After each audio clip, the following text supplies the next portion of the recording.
Everyone, कैसे हैं आप सब। आप जानते हैं कि आपका स्टेट का एग्ज़ाम डेट भी आ गया है। 4 तारीख से आपका स्टार्ट है। मतलब एग्ज़ाम का प्रिपरेशन करने का आपको टाइम भी नहीं मिल पाया है, लेकिन तब तक क्या है, कोशिश जारी रहेगा कि आप लोग जो है कुछ तैयारी करके जाएं, क्योंकि जानते हैं कि स्टेट जो है आपका 150 नंबर का आपका स्टेट होगा, जिसमें कि आपका मार्क्स जो कट ऑफ जो होता है बहुत कम होता है। मतलब कि 150 नंबर में अगर कोई जनरल कैंडिडेट हैं तो उसको मात्र 50% नंबर लाना होता है, करने मतलब कि 75 नंबर लाना होता है।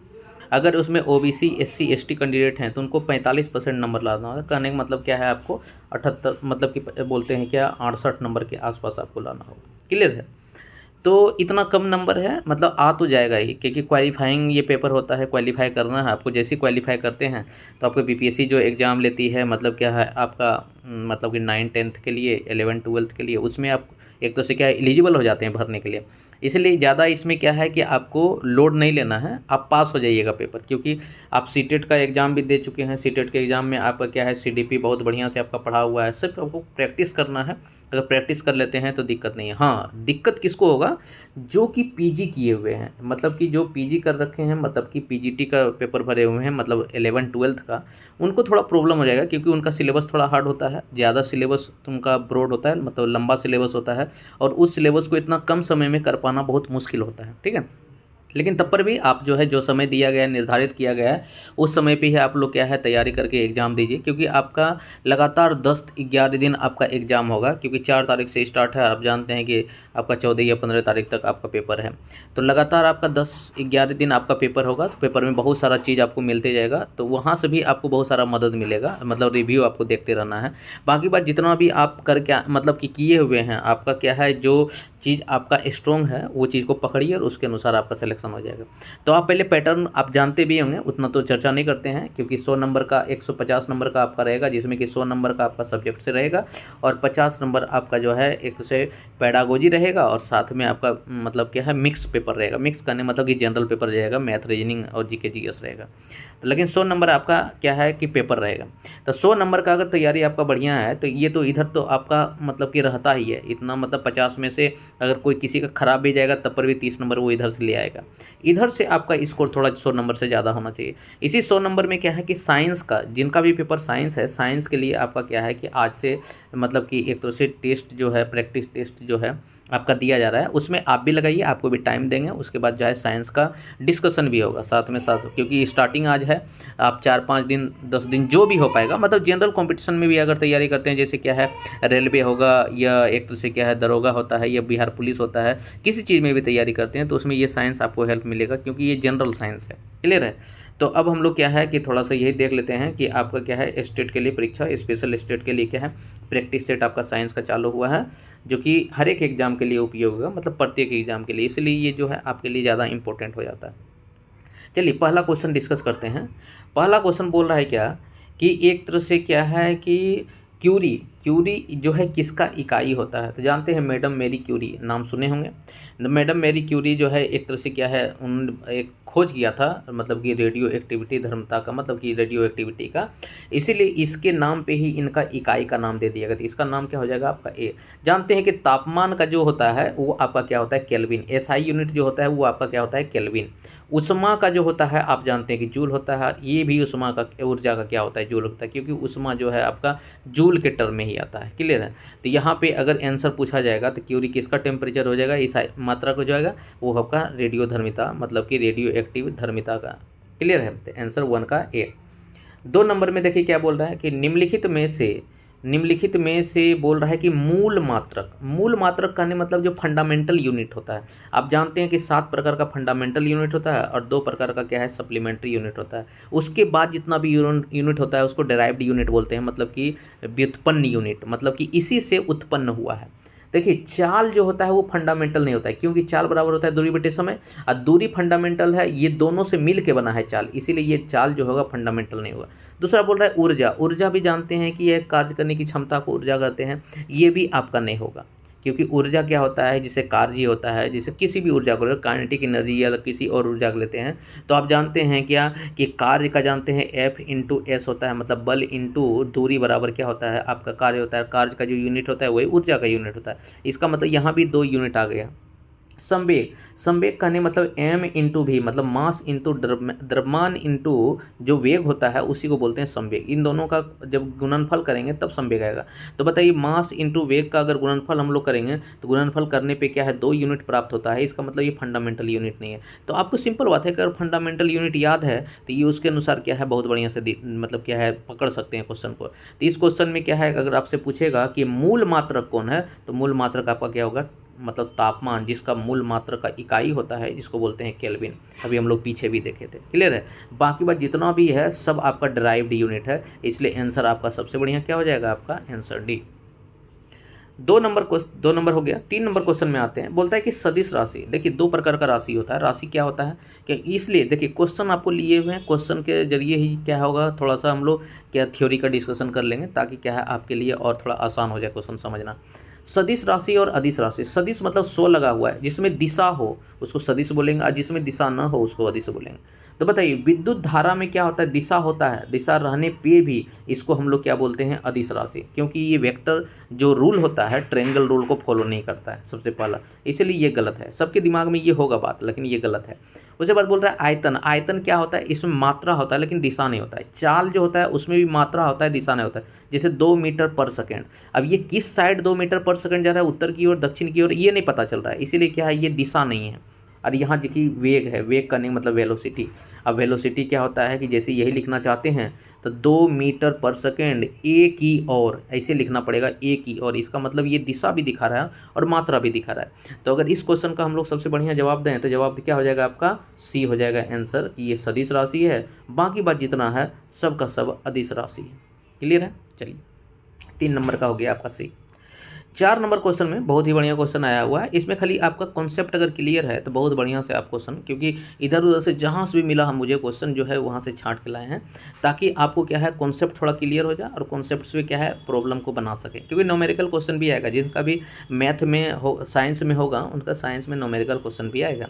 बोल रहा है कि एक उपग्रह सैटेलाइट जो है 90 मिनट में क्या करता है, पृथ्वी का परिक्रमा, परिक्रमा मतलब घूमता है। जैसे मान लो ये पृथ्वी है और यहाँ सैटेलाइट घूम रहा है, तो ये सैटेलाइट पृथ्वी को कितना मिनट में घूमता है, ये पृथ्वी है, ये पृथ्वी है, ये पृथ्वी का चारों ओर चक्कर ये कितना मिनट में लगाता है, तो ये 90 मिनट में लगाता है। इसका मतलब टाइम बराबर 90 मिनट हो गया कि नहीं। चलिए बढ़िया बात है। तो उसको और पढ़ लेते हैं। बोल रहा है क्या, परिक्रमा कर लेती है तो उसका कोणीय चाल जिसको बोलते हैं एंगुलर स्पीड। तो एंगुलर स्पीड होता है क्या है, आप जानते हैं कि एंगुलर स्पीड या कोणीय चाल बराबर होता है एक तरह से क्या है कोणीय विस्थापन, कोणीय विस्थापन और डिवाइड बाय टाइम। तो कोणीय विस्थापन आपको पता होना चाहिए। तो बताइए कोई चीज़ अगर किसी के चारों ओर घूरता है तो कोणीय विस्थापन कितना होता है, तो थीटा बराबर हो जाएगा 360 डिग्री। और कौन जानते हैं कि थीटा बराबर यहाँ पे थीटा का मान जो होता है रेडियन में होता है, तो थीटा बराबर 360 डिग्री होगा। तो अगर थीटा का रेडियन में मान लेंगे तो 2 पाई हो जाएगा, क्योंकि पाई बराबर होता है 180 रेडियन, 180 डिग्री। इसका मतलब क्या है यहाँ पे 100, यहाँ 360 है, 360 बराबर क्या होता है 2 पाई रेडियन। तो यहाँ थीटा का मान निकल गया। और जानते हैं अगर फार्मूला आपको पता होगा तो फार्मूला से बहुत बढ़िया निकाल सकते हैं क्या, कि ये एंगुलर जो चाल होता है उसको ओमेगा से लिखते हैं, ओमेगा बराबर होता है थीटा बटे टी। अगर ये फार्मूला आपको पता है तो ये आराम से निकाल सकते हैं, जिसका सॉल्यूशन हम नीचे आपको करके बताए हुए हैं, तो वहाँ से कोई सॉल्यूशन भी देख सकते हैं। देखिए सॉल्यूशन यहाँ बहुत बढ़िया से आपको समझा दिए हैं कि मेरा पर क्या है कि आपका कोणीय विस्थापन है। कोणीय विस्थापन का फार्मूला क्या होता है, ओमेगा बराबर थीटा बटे टी, जिसको बोलते हैं कोणीय विस्थापन और समय। अब क्वेश्चन में दिया हुआ क्या है कि परिक्रमा करने में, तो कोई भी चीज़ जब परिक्रमा करता है तो कितना डिग्री का कोण बनाएगा, 360 डिग्री का। अब कोणीय विस्थापन है इसलिए कोण लेना पड़ेगा।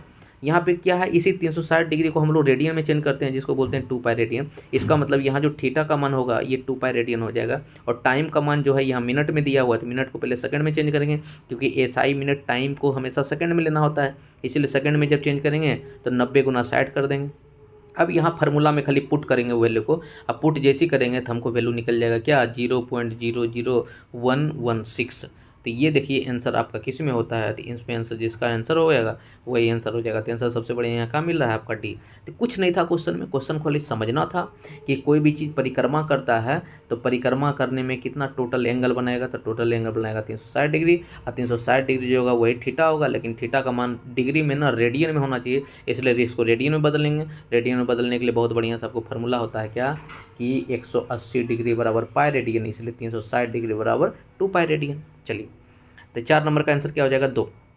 उसके बाद 5 नंबर क्वेश्चन में देखते हैं। 5 नंबर में फिर अदिश राशि आ गया। निम्नलिखित में कौन अदिश राशि है, मतलब अदिश मतलब क्या है, जिसमें दिशा ना हो, मतलब कि जिसमें दिशा नहीं हो, जिसमें दिशा नहीं हो उसको अदिश बोलेंगे। बताइए ऊर्जा में दिशा होता है? बिल्कुल नहीं होता है, क्योंकि ऊर्जा में फिर मात्रा होता है। जैसे मान लिया आपसे पूछेंगे ऊर्जा कितना है, तो आप बोलिएगा 2 जूल। तो 2 जूल कैसे लग रहा है, इसका कोई मात्रा नहीं। इसका मतलब अदिश राशि आपका क्या होगा? आपका यहाँ संवेग देखे थे, संवेग क्या होता है? सदिश राशि। इसका मतलब ये अदिश नहीं होगा। उसके बाद बोल रहा है कि बल घूर्णन, बल घूर्णन को बोलते हैं इंग्लिश में टॉर्क। अब बताइए टॉर्क क्या होता है? टॉर्क बराबर होता है F/R, मतलब क्या है? फोर्स इंटू डिस्प्लेसमेंट, इसको बोलते हैं टॉर्क। इसका मतलब सब गलत हो जाएगा, तो आंसर सबसे बढ़िया अदिश राशि के लिए यहाँ पर बना हुआ है, इसको बोलते हैं ऊर्जा। इसलिए अदिश और सदिश राशि के बारे में आप देख लीजिएगा, पढ़ लीजिएगा, उससे आपको क्वेश्चन जरूर मिलेगा स्टेट में, जिनका भी साइंस पेपर है। उसके बाद देखिए 6 नंबर क्वेश्चन में, 6 नंबर और भी बहुत बढ़िया क्वेश्चन है फिजिक्स का। फिजिक्स केमिस्ट्री बायोलॉजी तीनों का क्वेश्चन है आपका। स्टार्टिंग में फिजिक्स का ज़्यादा थोड़ा लिए थे, क्योंकि सिंपल बात है कि फिजिक्स से आपको क्वेश्चन पूछेगा तो वो बन भी जाता है, लेकिन बायोलॉजी वगैरह क्वेश्चन अगर नहीं जानते हैं तो उसमें दिक्कत हो जाएगा आपको। बोलिए कि इसमें देखिए क्या है दिया हुआ क्वेश्चन को, और थोड़ा जूम कर लेते हैं। बोल रहा है क्या कि 5 मात्रक और 12 मात्रक की 2 राशि को जोड़ने पर 13 मात्रक प्राप्त होता है। तो बताइए वह राशि क्या है? इसका मतलब क्या है, अगर 5 और 12 को जोड़ें तो इसे 17 मिलना चाहिए, तो 17 यूनिट मिलना चाहिए, लेकिन 17 यूनिट ना मिल के कितना है? 13 यूनिट। इसका मतलब कुछ ना कुछ तो लफड़ा है। इसका मतलब सीधा सीधा नहीं जुड़ा है। A+B बराबर डायरेक्ट C लिखा है, लेकिन C जो है दोनों का सम नहीं है, कुछ लफड़ा है। तो लफड़ा कैसे होगा? तो उसको हम सही करते हैं क्या? देखिए अगर किसी भी चीज़ का 2 मात्रक का यूनिट अगर सीधा सीधा जोड़ने पे नहीं उतना प्राप्त होता है, इसका मतलब वो वेक्टर क्वांटिटी होने का चांस होता है। क्योंकि वेक्टर में क्या होता है? ट्रायंगल रूल होता है। ट्रायंगल रूल कहने का मतलब क्या है? अगर मान लो ये तुम्हारा 5 है, ये तुम्हारा 12 है, तो बताइए ये का मान 13 निकल जाएगा कि नहीं? और कोई भी चीज़ जब ट्रायंगल रूल को फॉलो करता है क्वांटिटी, इसका मतलब उस क्वांटिटी को हम लोग बोलते हैं वेक्टर क्वांटिटी। क्या बोलते हैं? उसको बोलते हैं सदिश राशि। अगर किसी को हम सदिश राशि बोलेंगे तो इसका मतलब इसमें देखना पड़ेगा कि सदिश राशि कौन है। बताइए समय सदिश राशि है? नहीं, क्योंकि समय में 2 सेकंड, तो सेकंड में यहाँ दिशा तो नहीं दिखाया, इसलिए सदिश राशि नहीं है। दूसरा बोल रहा है कि द्रव्यमान, जैसे कि 2 kg, इसमें भी दिशा नहीं दिखाया, इसका मतलब इसमें भी नहीं है। बोल रहा है कि रेखीय संवेग, देखो संवेग यहाँ पे वेक्टर क्वांटिटी है कि नहीं, इसका मतलब यहाँ पे C होने का चांस होगा कि नहीं, तो C सदिश राशि है। बोल रहा है चाल, तो चाल बताइए अदिश राशि है, क्योंकि अभी हम देखें कि चाल में क्या होता है? 2 किलोमीटर/आवर, ये इतना चाल है, लेकिन इसका दिशा नहीं पता चलता है, इसलिए ये भी नहीं होगा। तो आंसर सबसे बढ़िया क्या हो जाएगा? यहाँ पे C हो जाएगा, क्योंकि सदिश राशि का यहाँ बात बोला गया। देखिए क्वेश्चन क्या पूछा था और कितना बढ़िया से आप छांट पाएँ। तो क्वेश्चन को पहले समझना है, और क्वेश्चन को जैसे जैसे समझते हैं तो आंसर जो है उतना ही आपका क्लियर होने लगता है। क्लियर है? तो यहाँ पे सबसे बढ़िया आंसर हो जाएगा आपका C फॉर चेन्नई। चलिए 7 नंबर क्वेश्चन में आते हैं। 7 नंबर बोल रहा है क्या? कपूर को किस विधि से शुद्ध किया जाता है? इसका मतलब कि अगर कपूर में किसी चीज़ को मिला देते हैं तो अशुद्ध हो गया। अशुद्ध करने का मतलब क्या है? कि कोई चीज़ है, उस चीज़ में कोई और चीज़ मिल गया है, तो उसको बोलते हैं अशुद्ध। तो वही बोलता है कि कपूर को क्या चीज़ मिला दें जो कि हम लोग को शुद्ध हो जाएगा। तो बताइए कपूर को मिलाने के लिए अब हम तरीका अपनाना पड़ेगा कि कौन कौन सा तरीका होता है कपूर को मिलाने के लिए। तो सबसे पहला बोल रहा है क्या कि अशुद्ध को, अशुद्ध मतलब कि अशुद्धि निकालना है। तो अशुद्धि निकालने के लिए सबसे पहले हम लोग क्या करेंगे? तो सबसे पहले हम लोग करेंगे क्या? ऊर्ध्वपातन। क्या होता है ऊर्ध्वपातन? क्या होता है? जिसको इंग्लिश में बोलते हैं सब्लिमेशन। क्या बोलते हैं? सब्लिमेशन। अगर कोई ठोस है और ठोस से द्रव में ना बदल के डायरेक्ट वो गैस में बदल जाए तो उसको बोलते हैं ऊर्ध्वपातन। और जानते हैं कि आपका कपूर जो होता है, कपूर को जब थाली में हम लोग जलाते हैं पूजा पाठ में, देखते हैं वहाँ से डायरेक्ट वो क्या होता है? गैस में बदल जाता है। इसका मतलब अगर कपूर को हमको अलग करना है किसी से तो वहाँ कौन सा विधि हो जाएगा? ऊर्ध्वपातन विधि। अब बोला है कि आसवन विधि क्या होता है? जिसको बोलते हैं कि डिस्टिलेशन। मतलब क्या है कि किसी चीज़ को अलग करना, मतलब कि अगर कोई चीज़ मिला हुआ है और दोनों का बॉइलिंग पॉइंट अलग अलग है। बॉइलिंग पॉइंट करने का मतलब कि ये 70 डिग्री पे मतलब भाप बन जाता है और ये 110 डिग्री पे बन जाता है। इसका मतलब जो पहले भाप बन जाएगा इसका मतलब दूसरे से वो अलग हो जाएगा। तो इस विधि से अलग करने का तरीका को बोलते हैं आसवन विधि। क्लियर है? तो वही बोल रहा है क्या कि यहाँ पे कपूर को अलग करना है, तो कपूर को अलग करने के लिए हम लोग क्या करेंगे? तो हम लोग ऊर्ध्वपातन विधि लगाएंगे, जिसको बोलते हैं हम लोग सब्लिमेशन। तो आंसर क्या हो जाएगा? 7 का आपका A। उसके बाद देखिए 8 नंबर क्वेश्चन में बोल रहा है क्या क्वेश्चन, ये देखिए क्या है। यूपी पीसीएस में, पीसीएस का पीटी एग्जाम जो मेंस होता है, जैसे बीपीएससी का होता है उसी तरह यूपी का होता है, तो उसमें मेंस में क्वेश्चन पूछा गया। सबको इसमें दिक्कत क्या हो जाता है बताते हैं आपको, क्योंकि समझ में आपको दिक्कत आएगा कि वायु क्या है? एयर। आप जानते हैं कि एयर जो है, एयर में आपको कार्बन डाइऑक्साइड भी मिलता है, एयर में आपको ऑक्सीजन भी मिलता है, एयर में आपको नाइट्रोजन भी मिलता है, एयर में आपको मीथेन भी मिलता है, एयर में आपको मतलब जितना भी गैस है सब चीज़ मिलता है। इसका मतलब ये सभी गैस का एयर क्या है, मिश्रण है। क्या है, एयर मिश्रण है। तो किसी के मन में आया होगा कि मिश्रण ही बोल रहे हैं, यौगिक कहन बोल रहे हैं। तो मिश्रण वो चीज़ होता है जिससे कोई चीज़ को अलग किया जा सकता है। जैसे मान लो क्या है कि नमक और पानी का मिश्रण है, तो इसका मतलब नमक को पानी से अलग कर सकते हैं। जब अलग किया जा सकता है तो उसको बोलते हैं मिश्रण, और जब अलग ना किया जाए तो उसको बोलते हैं हम लोग यौगिक। मतलब कि साधारण तरीका से अलग या न कर पाते हैं उसको बोलते हैं यौगिक। तो यौगिक का नाम बताइए। तो हम आपसे पूछें कि एक कागज़ को जलाए और कागज़ को जलाने के बाद वो क्या बन गया, सिंपल बात है कि किसी और चीज़ में कन्वर्ट हो गया। तो बताइए उसको साधारण तरीका से हम लोग क्या फिर से कागज़ में ला सकते हैं, नहीं ला सकते। जैसे मान लीजिए कि आयरन है, मतलब कि लोहा है, लोहा में ही क्रोमियम या निकेल कुछ मिला दिए जिसके कारण वो स्टील बन गया। क्या बन गया, स्टील बन गया। तो स्टील का जितना भी थाली वगैरह होता है उसको हम लोग यौगिक बोलेंगे, क्योंकि उसमें सबका समान रेशियो में, समान अनुपात में कोई चीज़ मिला के जब हम लोग किसी नए चीज़ का जन्म देते हैं तो उसको हम लोग बोलते हैं यौगिक। और जब क्या है चीज़ों को अपना अस्तित्व बनाए रखता है, भूमिका बनाए रखता है, तो उसको बोलते हैं मिश्रण। बताइए हवा में सब अपना अपना भूमिका बनाए रखता है कि नहीं रखता है, इसीलिए हवा क्या हो जाएगा, आपका मिश्रण हो जाएगा। अब यहाँ पे आता है विलयन। एक होता है विलेय, एक होता है विलयन। विलयन क्या होता है, जिसमें घुलते हैं, और जो घुलता है उसका नाम होता है विलेय। उसका नाम क्या होता है, विलेय। इसका मतलब चीनी एक विलेय है और पानी एक विलयन है। तो ऐसा तो कोई यहाँ बात था नहीं। अब बोला है तत्व। तत्व करने मतलब कि जितना भी एक तो से क्या है फंडामेंटल कोई चीज़ होता है जिससे मिलके कोई चीज़ बना होता है उसको बोलते हैं तत्व। तो बताइए वायु यहाँ से अगर पूछेंगे तो वायु क्या है, तो वायु एक मिश्रण है। तो हमेशा याद रखना है वायु क्या है, आपका एक मिश्रण है। उसके बाद देखेंगे 9 नंबर क्वेश्चन में। 9 नंबर में बोल रहा है क्या, अब देखिए बायोलॉजी का क्वेश्चन थोड़ा हम लोग आए। तो बोल रहा है कि वायरस, वायरस का नाम सुनेंगे। वायरस बना होता है, किससे बना होता है। अभी जैसे कोरोना वायरस का नाम सुने होंगे या और भी कोई वायरस वगैरह होता है। तो वायरस जो होता है किससे बना होता है, बोल रहा है कि मांड, प्रोटीन और स्टार्च। प्रोटीन से तो बना होता है लेकिन स्टार्च नहीं बनाता, क्योंकि स्टार्च का काम ही होता है या मांड का काम होता है आपको ऊर्जा देना, और ऊर्जा देने वाला आपका बॉडी बिल्डिंग का काम नहीं करता है। तो इसका मतलब पहला आंसर गलत हो जाता है।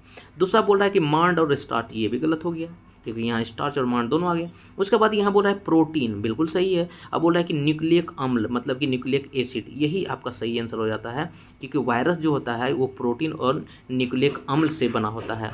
क्लियर है आंसर। यहाँ पर अगर सभी मायने में पूछें तो वायरस में क्या होता है, तो वायरस आपका बना होता है आपका सी नंबर, प्रोटीन और न्यूक्लिक अम्ल के, न्यूक्लिक एसिड। अब आपसे पूछेगा कि वायरस में आपका डीएनए होता है कि आरएनए होता है। तो याद रखिएगा वायरस ही एक ऐसा चीज़ होता है जिसमें कि या तो आपका डीएनए मिलेगा या तो आपका आरएनए मिलेगा, दोनों कभी एक साथ नहीं मिलेगा। ये आपसे क्वेश्चन पूछा भी जाएगा। तो यहाँ सबसे बढ़िया आंसर क्या हो जाएगा आपका, नो का आंसर सी हो जाएगा। उसके बाद 10 नंबर क्वेश्चन में देखिए, 10 नंबर में बोल रहा है क्या, एंजाइम। एंजाइम क्या होता है कि जैसे कोई चीज़ का संश्लेषण या एक दूसरे पचाने के काम में जो आता है उसको बोलते हैं एंजाइम। जैसे मेरे पास लाइपेज होता है जिसमें AGE लगा रहे उसको बोलते हैं एज, उसमें एंजाइम होगा वो। क्लियर है। तो वही बोल रहा है क्या एंजाइम किस में नहीं होता है, बताइए शैवाल एक प्लांट है उसमें भी एंजाइम होता है, क्योंकि वो भी खाना खाता है, वो भी खाना को पचाता है। बोल रहा है कि लाइकेन, लाइकेन आप जानते हैं कवक और शैवाल के बीच का कड़ी होता है, इसमें भी होता है। उसके बाद बोल रहा है वायरस, तो वायरस में एंजाइम नहीं होता है क्योंकि वायरस जो है पचा नहीं सकता है, उसके पास एंजाइम नहीं होता है। बैक्टीरिया के पास एंजाइम होता है लेकिन वायरस के पास नहीं होता है। इसलिए यहाँ पूछा किस में नहीं होता है, तो नहीं किस में पाया जाएगा आपका, तो आंसर हो जाएगा B4 बिहार, वायरस। उसके बाद 11 नंबर क्वेश्चन में देखते हैं, बायोलॉजी का थोड़ा सा क्वेश्चन है। इसको बोलते हैं कि जड़ जो है विकसित होता है। जड़ जो है कैसे विकसित होता है, मान लीजिए कि कोई भी अगर एक बीज है, एक बीज में हम लोग क्या करते हैं, इस बीज को जब एक तरह से ज़मीन के अंदर देते हैं तो इस बीज में देखिएगा कि एक पार्ट जो होता है बीज के नीचे चल जाता है और एक पार्ट बीज के ऊपर चल जाता है। तो वही बोला कि जड़ कौन होता है, तो जो नीचे जाने वाला पार्ट है वही जड़ होगा, और जो ऊपर जाने वाला पार्ट है वो क्या है, तना और पत्ती होगा। तो वही बोल रहा है कि कौन सा पार्ट जो है जड़ को जन्म देता है, बोला है कि प्रांकुर। प्रांकुर होता है क्या कि जो तने और पत्ती को जन्म देता है, तना और पत्ती को जन्म देता है, उसको बोलते हैं प्रांकुर। और मूलाकुर जो होता है वो क्या करता है, मूल को जन्म देता है। मूल कहने मतलब जड़ को जन्म देता है। तो अगर पूछेगा कि जड़ को विकसित करने वाला कौन है, तो मूलांकुर होता है, और तने को विकसित करने वाला कौन है, ये प्रांकुर होता है। तो अगर इसी चीज़ को पिक्चर में देखें तो पिक्चर के माध्यम से दिखाते हैं, तो इसका आंसर यहाँ क्या हो जाएगा आपका B नंबर। और इसको पिक्चर से आप थोड़ा देख लीजिएगा तो आपके लिए भी आसानी हो जाएगा। जैसे यहाँ लिए मान लीजिए कि इच्चा नाका है और चना का बीज को हमने क्या है भिगोया है। भिगोने के बाद देखिए चना का एक पार्ट इधर से निकला है, एक पार्ट इधर से निकला है।